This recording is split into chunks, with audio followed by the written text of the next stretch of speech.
듣거나 말거나 투자의 인문학. 오늘의 네 번째 주제는 돈의 심리학입니다.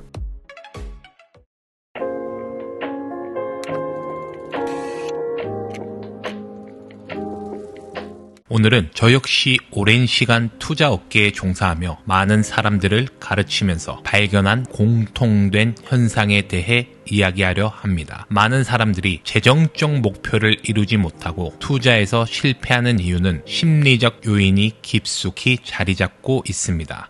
그래서 이와 관련된 좋은 책이 하나 있어서 그 책의 저자가 전하고자 하는 핵심 요소를 여러분께 들려드리고자 합니다. 저는 이 요소들이 투자에 있어 어떠한 기술 또는 테크니션보다 더 중요한 부분이라 생각합니다. 오늘 소개할 책은 이러한 내용을 잘 다룬 책, 모건 하우절의 돈의 심리학입니다. 하우절은 월스트리트 저널과 모틀리풀에서 활동한 투자 전문가로 돈을 단순한 숫자 분석을 넘어서 심리적 요소가 얼마나 중요한지를 강조합니다. 그는 돈을 단순히 계산하는 대상으로 보지 않고 인간의 심리와 감정이 개입된 복합적인 존재로 설명합니다. 돈은 수학이 아니라 심리학이라는 그의 관점에서 우리는 돈을 어떻게 다루고 있는지 돌아보게 됩니다. 이제 이 책 돈의 심리학을 통해 하우절이 전하고자 하는 주요 메시지를 함께 살펴보겠습니다. 하우절이 전하고자 하는 메시지의 첫 번째, 돈에 대한 행동의 중요성.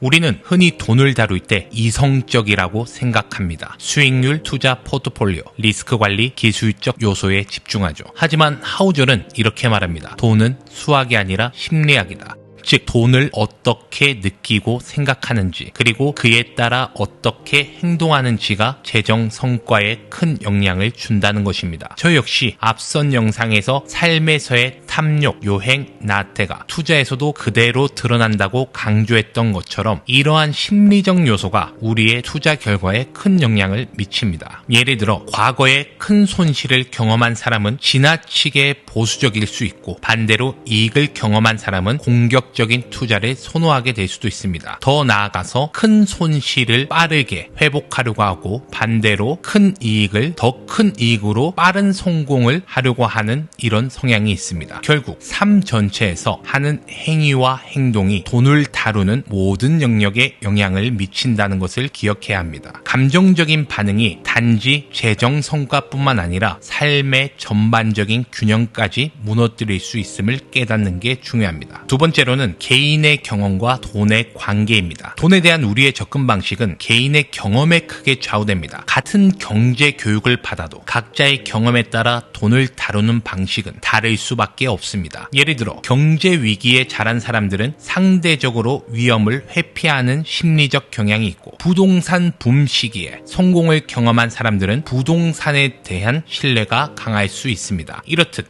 개인의 경험이 돈을 대하는 방식을 크게 좌우합니다. 그래서 투자에 있어 모든 사람에게 같은 전략이 적합하지 않다는 것을 명심해야 합니다. 각자의 경험에 맞춘 전략이 필요하며 이는 우리가 삶을 대하는 방식과도 같습니다. 삶에서 자신만의 경험을 통해 편견이나 특정 관점을 가지게 되는 확증 편향과 같이 투자에서도 과거의 경험에 의존한 단편적 판단을 벗어나 보다 넓은 시각으로 많은 현상들을 접근해야 합니다. 세 번째는 적정선의 만족과 행복입니다. 우리 사회는 더 많은 돈을 추구하는 것을 당연하게 여깁니다. 그러나 하우절은 적정선의 만족을 이야기합니다. 일정 수준 이상의 돈은 더 이상 우리의 행복에 기여하지 않는다는 것이죠. 그렇다면 왜 우리는 무한정 부를 추구할까요? 돈의 궁극적인 목적은 안정과 자유입니다. 하지만 필요 이상의 돈을 쫓기보다 자신에게 맞는 적정선을 설정하고 그에 만족하는 것이 진정한 행복을 가져다 줄 수 있습니다. 이 적정선을 설정하는 것이 돈과 행복의 균형을 잡는 첫걸음이 될 수 있습니다. 삶에서도 마찬가지입니다. 자꾸만 더 나아가고 더 많이 성취하려는 욕구는 스트레스를 유발하고 만족감을 떨어뜨릴 수 있습니다. 때로는 불안감도 형성하게 됩니다. 투자에서 무리하지 않는 것처럼 삶에서도 적정선을 설정하고 균형을 찾는 것이 필요합니다. 저 역시 투자 교육을 해보면 사실 교육생들의 대부분은 월 수익이 1,000만원, 2,000만원, 3,000만원 큰 수익을 벌어들이고 있는 교육생들도 있었지만 삶의 행복 또는 돈의 수익과 별개였습니다. 월 1,000만원, 2,000만원, 3,000만원. 사실 누구에게나 꿈의 수익일 수 있죠. 그러나 그 사람들 역시 불안하고 불행한 건 마찬가지였습니다. 사실 행복이라는 게 돈의 규모에 따라서 행복해진다는 것은 아니라는 거죠. 일정 수준은 우리의 행복에 아주 좋은 선택지가 될 수는 있지만 그 돈의 규모가 기하급수적으로 커진다 해서 무작정 행복을 주진 않는다는 것입니다. 네 번째로는 복리의 힘입니다. 투자에서 가장 중요한 개념 중 하나는 복리입니다.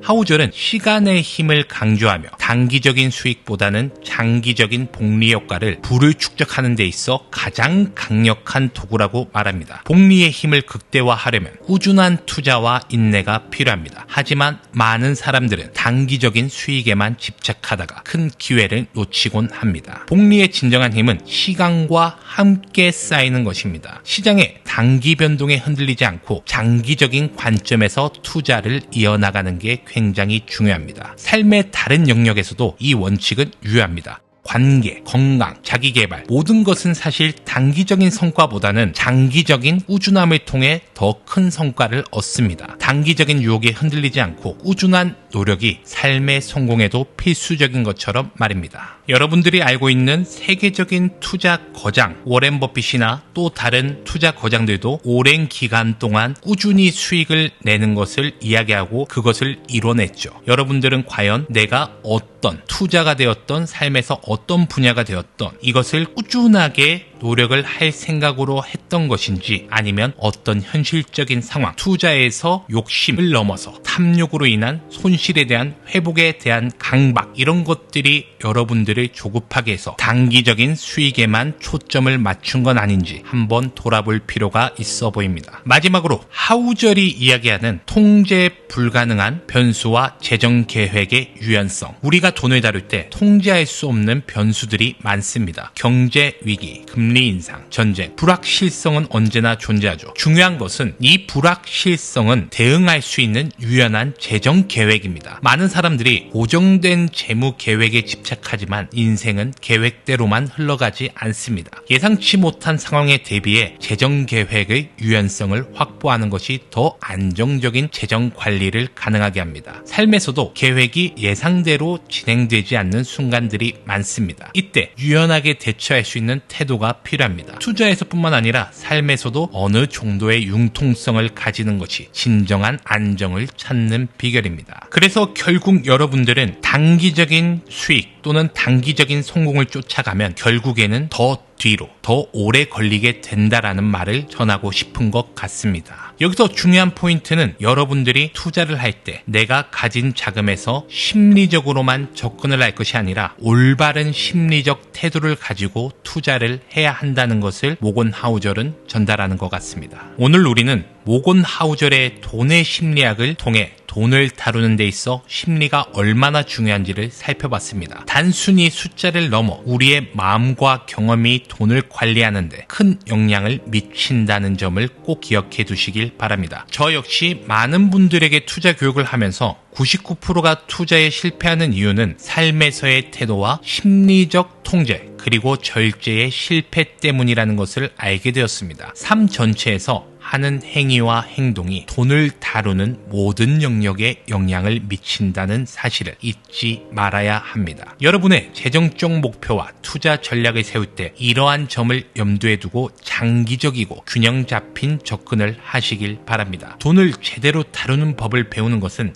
곧 삶을 더 나은 방향으로 이끄는 첫걸음이 될 수 있습니다. 오늘의 영상이 유익하셨다면 좋아요와 구독 부탁드립니다. 다음에 더 좋은 이야기로 찾아뵐게요.